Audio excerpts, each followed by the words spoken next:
இறையருளும் குருவருளும் திருவருளும் நிறைந்திருக்கும் இந்த தெய்வீக சபையை வணங்கி மகிழ்கிறேன். கிருஷ்ண ஜென்மாஷ்டமி உற்சவத்தை கோலாகலமாக கொண்டாடுவது நமது சாய்நிவாஸ் தான், நமது சுவாமிகள் தான். அதை பற்றி இன்று ஒரு அற்புதமான கவிதை கூட வெளியிட்டிருந்தேன்.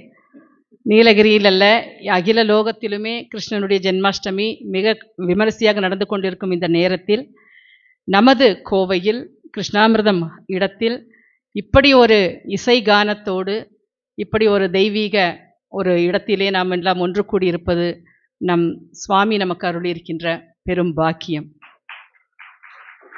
இந்த இடத்திலே என்னையும், அதாவது எனக்குள் இருந்து கிருஷ்ணனும் கிருஷ்ண சாயும் நவீன் சாயும் பேசுகிறார். நான் பேசவில்லை, நான் பேசுவதற்கு ஒன்றுமில்லை, எதுவுமே எனக்கு தெரியவும் தெரியாது. ஏனென்றால் கீதையை உபதேசமே அதுதான், பூரண சரணாகதி ஒன்றுதான் கீதையின் உபதேசம். கீதையின் கண்ணன் என்ற ஒரு வார்த்தையில் நாம் பரிபூர்ணமாக சரணாகதி அடைந்து விடுவதை தான் அதை குறிப்பிட்டு சொல்கிறது. நான் 1 மணி நேரம் பேசுவதானால் கீதையின் கண்ணன் என்று பேசுகிறேன், அரை மணி நேரம் கொடுத்தால் ராதையின் கண்ணனை பேசுகிறேன், இல்லை என்றால் கோதையின் கண்ணனை பேசிவிட்டு சென்று விடுகிறேன் என்று நான் முன்னரே சொல்லியிருந்தேன். இல்லை, நீங்கள் 1 மணி நேரம் எடுத்துக்கொள்ளலாம் என்றதும் தான் நான் கீதையின் கண்ணனை பற்றி தலைப்பாக நான் தேர்ந்தெடுத்தேன் சுவாமி. என்னவென்றால் ராதையின் கண்ணனை மிக அற்புதமாக பேசிவிடலாம், ஏனால் அன்பும் அழகும் மாத்திரம்தான். அதை ஓரிரு வார்த்தைகளிலே சொன்னாலும் கூட பூரணத்துவம் அடைந்துவிடும். ஆனால் கீதையின் கண்ணன் நாம் அதை சற்று அடர்த்தியாகவும் அதை சற்று ஆழமாகவும் நாம் பேச வேண்டிய ஒரு பொருளாக இருக்கின்ற காரணத்தினால் நேரமின்மையும் நான் கருத்தில் கொள்கிறேன். இருந்தாலும் எப்படி ஒரு இனிப்புக்கு சுற்றி ஒரு அட்டை பதித்திருக்கும் அல்லவா, அந்த அட்டையை மட்டும் நான் சொல்லிவிட்டு அந்த இனிப்பை அப்படியே விட்டு செல்கிறேன். அந்த இனிப்பாக நம் சுவாமி இங்கேயே இருக்கிறார், அன்றாடம் நமக்கு அந்த உபதேசங்களை தந்து கொண்டிருக்கின்றார் என்பதால் அந்த ஒரு சாக்லேட் பேப்பருடைய கவரை மட்டும், அந்த ரேப்பரை மட்டும் நான் இன்னைக்கு பேசிட்டு விடைபெறலாம் அப்படின்னு இருக்கேன். பகவத்கீதை என்பது மனிதன் ஒவ்வொரு விஷயத்திலும் மனசஞ்சலப்படும் போது, ஒரு பதற்ற நிலையை அடையும் போது, ஒரு பயமிருந்த ஒரு நிலையை அடையும் போது அவனை தேற்றுவதற்காக இறைவனால் அருளப்பட்ட ஒரு மாபெரும் பொக்கிஷம். நாம் திருக்குறளை சொல்கிறோம், அது ஒரு மனித உடவில் மனிதனுக்காக சொல்லப்பட்ட திருமறை.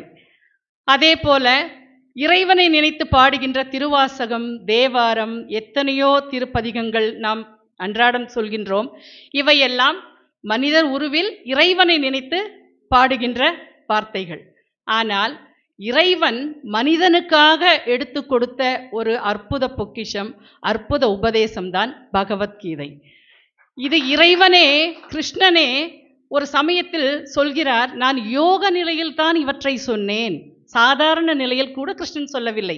சாதாரண நிலையில் கூட இறைவனாக இருந்தாலும் கூட இப்பேற்பட்ட ஒரு உபதேசங்கள் வந்திருப்பதற்கு வாய்ப்பில்லை என்பதுதான் அந்த கீத அம்சத்தினுடைய சாரம்.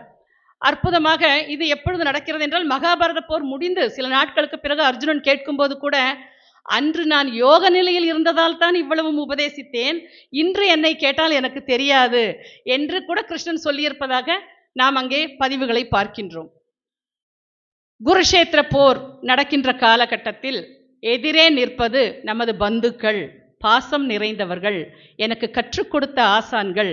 நான் எப்படி இவர்களோடு நான் போரிட்டு வென்று அப்படி ஒரு ராஜ்யம் எனக்கு தேவையா, அப்படி ஒரு சாம்ராஜ்யத்தை கட்டி எழுப்பித்தான் நான் என்ன சாதிக்கப் போகின்றேன் என்று மனம் சஞ்சலத்தோடும் ஒரு வேண்டாம் என்ற ஒரு எண்ணத்தோடும் கண்ணீரும் கம்பலையுமாக அர்ஜுனன் தனது போர் வில்லை அம்பையும் கீழே போட்டுவிட்டு அமர்ந்த நிலையில்தான் கிருஷ்ணன் இந்த உபதேசங்களை வழங்குகிறார்.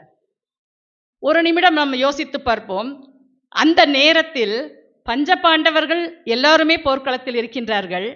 அர்ஜுனனை ஏன் தேர்ந்தெடுத்து கிருஷ்ண பரமாத்மா சொல்கிறார்?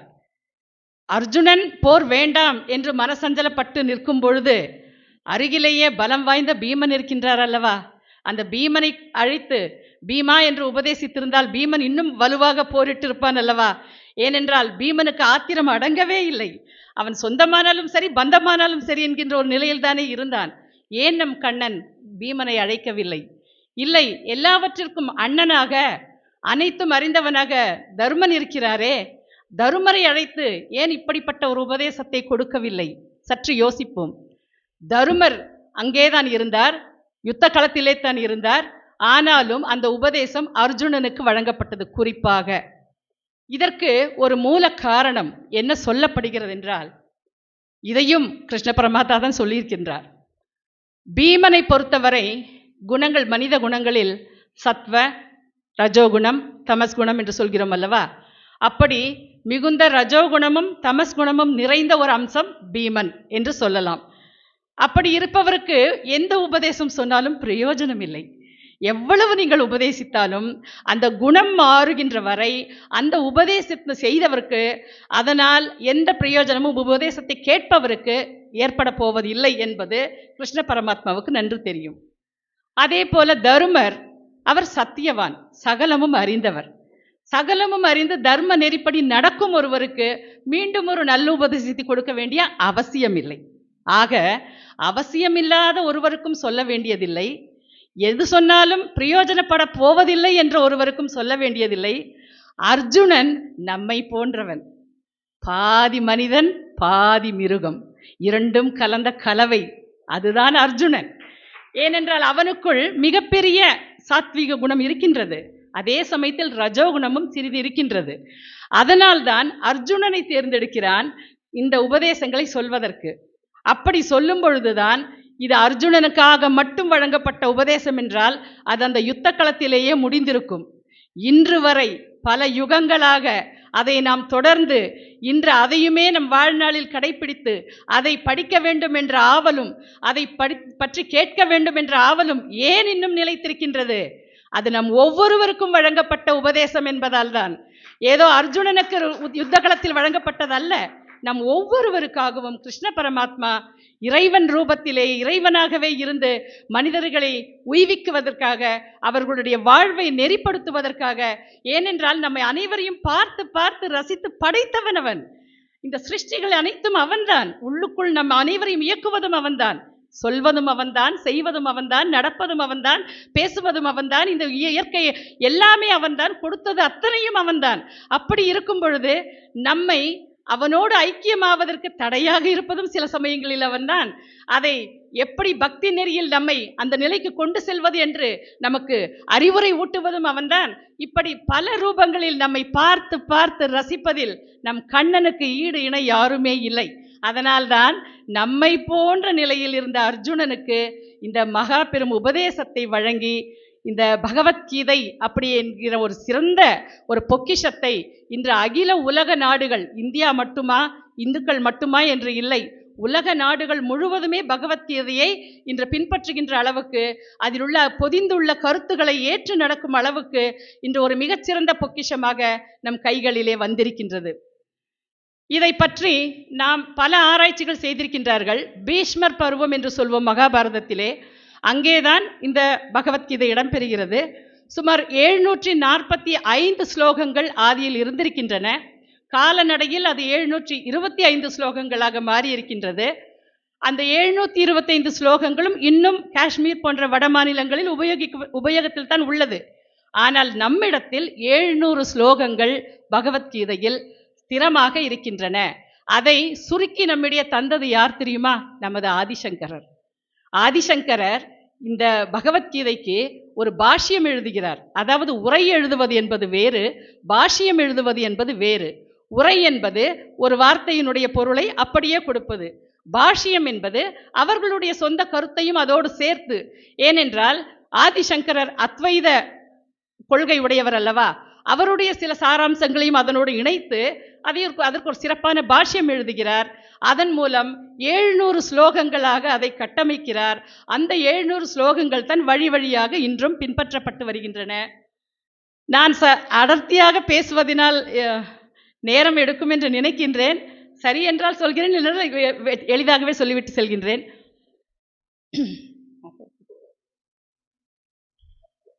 ஆக ஆதிசங்கரரை தொடர்ந்து ராமானுஜரும் வினோபாபாவையும் இப்படி பாஷ்யங்களை எழுதி அற்புதமான விஷயங்களை தொகுத்து தந்திருக்கின்றார்கள். சமீப காலங்களில் இந்த பகவத்கீதையை பற்றி நமக்கு அற்புதமாக இன்று நம் கைகளில் எல்லாம் எளிமையாக தமிழிலே புரிந்து கொள்ளக்கூடிய அளவிலே எளிமையாக கொடுத்திருப்பவர் நமது திருப்பராயத்துறை சித்பவானந்தர் அவர்கள். மிக அற்புதமாக அதை தொகுத்து அதனுடைய உரையை சிறப்பாக நம் ஒவ்வொருவருக்கும் சென்று சேருகின்ற வகையில், புரிகின்ற வகையில், அந்த அர்த்தங்கள் எல்லாம் நாம் புரிந்து நம்ம ஏற்றுக்கொள்ளும் வகையில் அதை வடிவமைத்து கொடுத்திருக்கின்றார். இன்னும் சொல்லப்போனால் அற்புதமாக நாளை சுதந்திர தினத்தை நாம் கொண்டாட இருக்கின்றோம். விடுதலை போராட்ட தியாகிகள் என்று பலரை நாம் நினைவு கூறுகின்ற நேரத்திலும் இருக்கின்றோம். அப்படி நாடே யுத்த களத்தில் இருக்கின்றது, விடுதலைக்காக போராடுகிறார்கள். சிறைச்சாலையில் இருக்கும்போது கூட நமது பாலகங்காதர திலகர் அவர்கள் கூட அற்புதமான உரையை பகவத்கீதைக்கு அருளியிருக்கின்றார். சிறை வாழ்க்கையில் கூட, ஏனென்றால் நான் ஏன் இவை ஒவ்வொன்றையும் எடுத்து அடுக்குகளாக வைக்கின்றேன் என்றால், நமது மனநிலை சமநிலையாக இருந்தால் சூழல் எதுவானாலும் சரி, நாம் செய்ய நினைத்த காரியத்தை இறைவன் நமக்குள் இருந்து செயல்படுத்துவான் என்ற மிகப்பெரிய உண்மை பகவத்கீதையில் இருக்கின்றது. நான் வரிசையாக அடுக்கும்போது நீங்கள் கூட தடுமாறலாம், என்ன ஒவ்வொன்றாக வந்து கொண்டே இருக்கிறது என்று. ஒவ்வொருவரும் எந்தெந்த சூழ்நிலையில் இதை செய்தார்கள் என்பதை நாம் சற்று ஆராய்ந்து பார்ப்போம். அப்படி திலகர் அவர்கள் மிக அற்புதமாக மகாராஷ்டிர மொழியிலே இதை மொழிபெயர்த்திருக்கின்றார். அந்த பகவத்கீதைக்கு விளக்க உரையும் கொடுத்திருக்கின்றார். நமது அண்ணல் காந்தி அவர்கள் சற்று காலதாமதமாக அவருமே பகவத்கீதை கையில் எடுத்திருக்கின்றார். ஏனென்றால் சத்தியத்தின் வழி பின்பற்றுகின்ற யாருமே அதில் உள்ள சாராம்சம் பகவத்கீதையை முழுவதும் படித்தால் இன்னும் நமது பலம் 100 மடங்காகும். மனம் சஞ்சலப்பட்டு எப்பொழுதெல்லாம் நாம் ஓய்ந்து போய் நாம் சோர்வடைகின்றோமோ அப்பொழுதெல்லாம் கிருஷ்ணா என்று பகவத்கீதையை நினைத்தாலே போதும், ஒரு உற்சாகம், ஒரு தன்னெழுச்சி நமக்குள் நிச்சயமாக வந்துவிடும் என்பதற்கு மகாத்மா காந்தி அவர்களும் அந்த உரையை எழுதும் பொழுது மிக அற்புதமாக அதை எழுதியிருக்கின்றார். நம் நாட்டிலே, தமிழ்நாட்டிலே முண்டாசு கவி பாரதி இன்னும் ஒரு படி மேலே சென்று 33 பக்கங்களில் முன்னுரையை எழுதி, அந்த 33 பக்க முன்னுரையை வாய்ப்பு இருந்தால் அதை படிக்கலாம். நீங்கள் பாரதி எழுதிய பகவத்கீதை என்று சொன்னால் எல்லா புத்தக கடைகளிலும் கிடைக்கும். அந்த 33 பக்க முன்னுரையை படித்தாலே போதும், முழுமையான சாராம்சத்தை அங்கே இறக்கி வைத்திருக்கின்றார். மகாகவி பாரதியினுடைய அத்தனை வீரம் செறிந்த பாடல்களும் பகவத்கீதையின் சாராம்சங்கள் தான். அச்சமில்லை அச்சமில்லை அச்சம் என்பதில்லையே, உச்சி மீது வானிடிந்து வீழுகின்ற போதிலும் என்று பாடுகிறாரே, அந்த பாடலுடைய சாரம் எங்கிருந்து வந்தது? பகவத்கீதை தந்தது. பகவத்கீதையின் அடிப்படை என்ன? 3 குணங்கள். பயத்தை அறவே நீக்கு, உன்னிடம் இருக்கும் அச்சத்தை அறவே நீக்கு, சினத்தை அறவே நீக்கு, சினம் வேண்டாம். அதே போல நமக்கு இந்த உலகத்தின் மீது பற்றும் வேண்டாம். இந்த 3ஐயும் அழித்தாலே பகவத்கீதையை நாம் புரிந்து கொண்டதாக அர்த்தம். பெரிதாக நாம் இதற்காக ஒன்றும் ஆராய்ச்சி செய்ய வேண்டியதில்லை. ஐயோ வடமொழியில் இருக்கிறதே, அங்கே ஹா வருகிறதே, ஹீ வருகிறதே, இதை எப்படி செய்வேன், இதை எப்படி புரிந்து கொள்வேன் என்பதல்ல. நமது சுவாமிகள் அவர்கள் மிக அற்புதமாக, சச்சிதானந்த குரு நவீன் சாய் அவர்கள் தனது அருளுரையிலே மிக அற்புதமாக சொல்லியிருக்கிறார். 700 ஸ்லோகங்களும் ஒரு தீப்பெட்டியில் இருக்கின்ற தீக்குச்சிகள் போல, ஒன்றை பற்ற வைத்தால் போதும், அத்தனையும் பற்றிக்கொள்ளும். மிக ஒரு தீக்குச்சி பற்ற வைத்தாலே இந்த அகிலமே பற்றிக்கொள்ளும் அளவிற்கு வல்லமை வாய்ந்தது. இது நமது சுவாமிகளுடைய அருளுரை. அதன்படி நாம் ஒரே ஒரு தீக்குச்சியை எடுப்போம், 700 தீக்குச்சிகளை கூட விட்டு விடுவோம். அந்த ஒரு தீக்குச்சி நம் வீட்டு விளக்கை அணையாமல் பார்த்து கொள்ளும். எப்பொழுதும் நம் உள்ளத்திற்குள் ஒரு தீபத்தை, ஒளியை அது எப்பொழுதும் கொண்டு வந்து தரும் என்பதை ஆணித்தரமாக சொல்ல கடமைப்பட்டிருக்கின்றேன். இப்படி அந்த 3 குணங்களை நீக்குவதற்காக சஞ்சலப்பட்டு நின்ற அர்ஜுனனுக்கு சொன்ன உபதேசத்தில் பல சாராம்சங்களை 18 அத்தியாயங்களாக பிரித்து கண்ணன் கூறியிருக்கின்றார். அந்த 18 அத்தியாயங்களிலும் அவர் சொல்வது ஒவ்வொரு குணாதிசயத்தை பற்றி தான். அதை ஆழமாக பார்த்தால் தெரியும் என்னென்ன குணாதிசயங்களை நாம் விட்டு அகல வேண்டும். எடுத்த உடனே அவர் சொல்வது காமம், குரோதம், லோபம், மதம், மாச்சரியம், வீண் பொறாமை, இப்படி ஒவ்வொரு குணங்களாக எடுத்து எடுத்து எடுத்து எடுத்து நீங்கள் அங்கிருந்து வெளியே வர வேண்டும் என்பதை அற்புதமாக அந்த ஸ்லோகங்கள் எடுத்து சொல்கின்றன. காமம் என்பது காமம் என்று கொள்ள வேண்டாம், பற்று. எதன் மீது அதிகமான பற்று வைக்கின்றோமோ அந்த பற்றிலிருந்து விடுபட வேண்டும். ஒரு நிலையாமை, உலகத்தில் உள்ள நிலையாமையை நாம் புரிந்து கொள்ள வேண்டும். எதுவுமே நிரந்தரம் இல்லை என்பதை தெரிந்து கொள்ள வேண்டும்.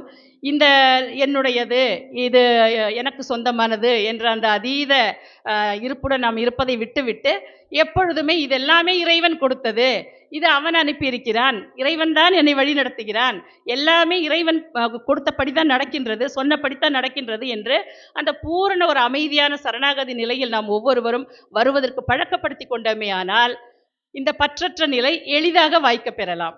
இப்பொழுது இந்த அரங்கத்தில் அமர்ந்திருக்கும் அனைவரும் ஏறத்தாழ அந்த நிலைக்கு வந்திருப்பவர்கள்தான். ஏனென்றால் சுவாமியினுடைய திருக்கண் பார்வையும் அருளுரையும் கேட்டு கேட்டு நாம் அந்த நிலைக்கு நாம் வந்திருக்கலாம். இந்த கருத்துக்களை நான் எதற்காக சொல்ல வருகின்றேன் என்றால், ஏதோ எனக்கு தெரியும் நீங்கள் கேட்கின்றீர்கள் என்ற மனோபாவத்தில் இல்லை, உங்களுக்கும் இதை விட அதிகம் தெரியும், நாம் இருவரும் சேர்ந்து இந்த இடத்தில் விவாதிக்கின்றோம், இந்த விவாதத்தை நாம் வெளியே கொண்டு செல்ல வேண்டும், வெளியே இருக்கின்ற தெரியாத மக்களிடமும் இந்த விவாதத்தை கொண்டு சேர்க்க வேண்டும் என்ற எண்ணத்தில் தான் நான் இன்று பேசிக்கொண்டிருக்கின்றேனே தவிர பகவத்கீதையினுடைய 700 ஸ்லோகங்களையும் மனனம் செய்தவள் நான் இல்லை. அத்தனைக்கும் அர்த்தம் தெரிந்து உங்கள் முன்னே நான் வந்து உரையாற்றி விடுவேன் என்ற தன்னம்பிக்கையில் நான் கீதையின் கண்ணனை தேர்ந்தெடுக்கவில்லை. இதில் உள்ள பொதிந்திருக்கின்ற அர்த்தத்தை நான் முதலிலேயே சொன்னேன். இனிப்புக்குள் இருக்கின்ற சுற்றி இருக்கின்ற அந்த பேப்பரை மட்டும்தான் பேசுகிறேன், இனிப்பை நான் தொடவே இல்லை. இனிப்பு இங்கே இருக்கின்றது, அன்றாடம் நமக்கு கிடைக்கின்றது.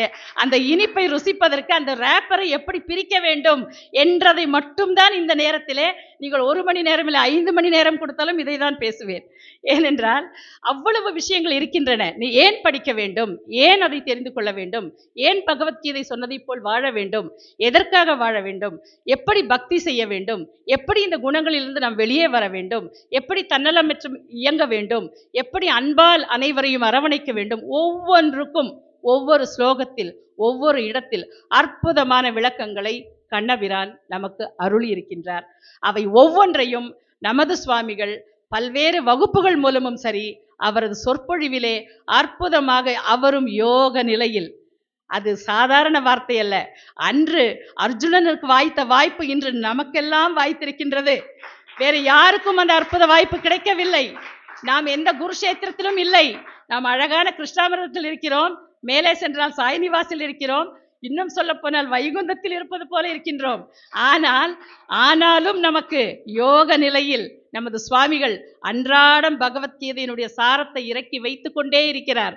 அதை ஏற்கும் மனப்பக்குவம், அதை உள்வாங்கும் மனப்பக்குவம், அதை அனுபவிக்கும் மனப்பக்குவம் நம் மனநிலையை சமநிலையில் வைக்க தெரிந்தால் மட்டும்தான் வாய்க்கும்.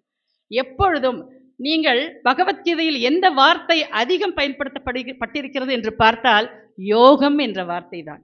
யோகம் யோகம் யோகம் என்ற வார்த்தை இருக்கின்ற வார்த்தைகளிலேயே அதிகமாக இடம்பெற்றிருக்கும். யோகம் என்பது என்ன?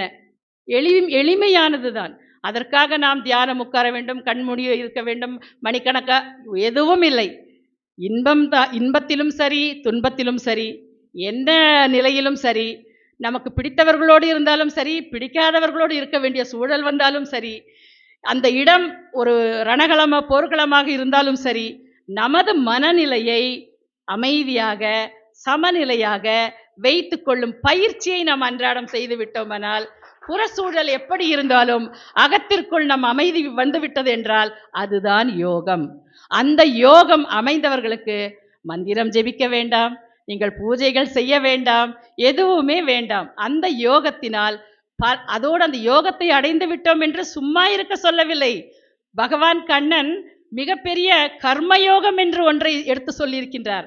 கர்மயோகம் என்பது செயலாற்றுவது. செயல் எப்படி ஆற்ற வேண்டும் தெரியுமா? அன்றாடம் செயலாற்ற வேண்டும். நம்மால் நம் திறமையை எவ்வளவுக்கு செலுத்த முடியுமோ, ஏதோ இதை செஞ்சுட்டேன் இன்னைக்கு என்னோட வேலை முடிஞ்சது, அப்படி இல்லை. நம் திறமை ஆண்டவன் கொடுத்திருக்கின்றான். நீ வளர்க்க வளர்க்க திறமை வளர்ந்து கொண்டே வரும். நீ இன்னும் என்ன செய்யலாம் என்று யோசிக்க யோசிக்க திறமை உன்னை தேடி வந்து கொண்டே இருக்கும். அப்படி உன் திறமை முழுவதையும் அதிலே செலுத்தி நீ கர்ம வினையாற்ற வேண்டும். ஆனால் நீ செய்த செயலுக்கு எந்த ஒரு பலனையும் எதிர்பார்த்து விடாதே. அப்படி எதிர்பார்த்தால் அது கர்மயோகம் கிடையாது. எந்த பலனும் பிரதிபலனும் எதிர்பாராமல் செயலாற்றுகின்ற அந்த தன்மையை மிக அற்புதமாக கீதையிலே கண்ணன் நமக்கு எடுத்து சொல்கின்றார். அடுத்து ஞான யோகம் பற்றி பேசும்போது, இந்த உலகம் நிலையற்றது, இந்த ஆத்மா ஆனால் அழிவற்றது. நாம் இந்த ஆத்மாவானதுக்கு இறப்பும் இல்லை பிறப்பும் இல்லை என்ற ஞானத்தை நாம் அடைந்து கொண்டால் இது நாம் அல்ல, நம் உடல் அல்ல, இது எனக்கு வைத்த பெயர் நான் தான், இது நான் அல்ல, நான் இறைவனின் சிருஷ்டியில் ஒரு ஆத்மா. இன்று இறந்து விட்டேன் என்றால் இந்த உடல் தான் இறக்கின்றது, நான் இறக்கப் போவதில்லை. அப்படி என்ற பேருண்மையை நாம் புரிந்து கொள்ள வேண்டும் என்பதுதான் ஞான யோகத்தினுடைய சாராம்சமாக கண்ணபிரான் நமக்கு விளக்குகின்றார். அதை நாம் எப்படி அந்த பேருண்மையை விளங்குவதற்கு நம்மை தயார்படுத்த வேண்டும் என்றால், இது போன்ற ஆன்மீக நிகழ்ச்சிகள், சத்சங்கங்கள், நல்ல இசை கீர்த்தனங்கள், நல்லவர்களுடைய நட்பு, சிறந்த புத்தகங்கள், இது எல்லாத்தையும் விட இன்னும் எளிதாக கிடைக்கணும்னா தன்னலமற்ற சேவை.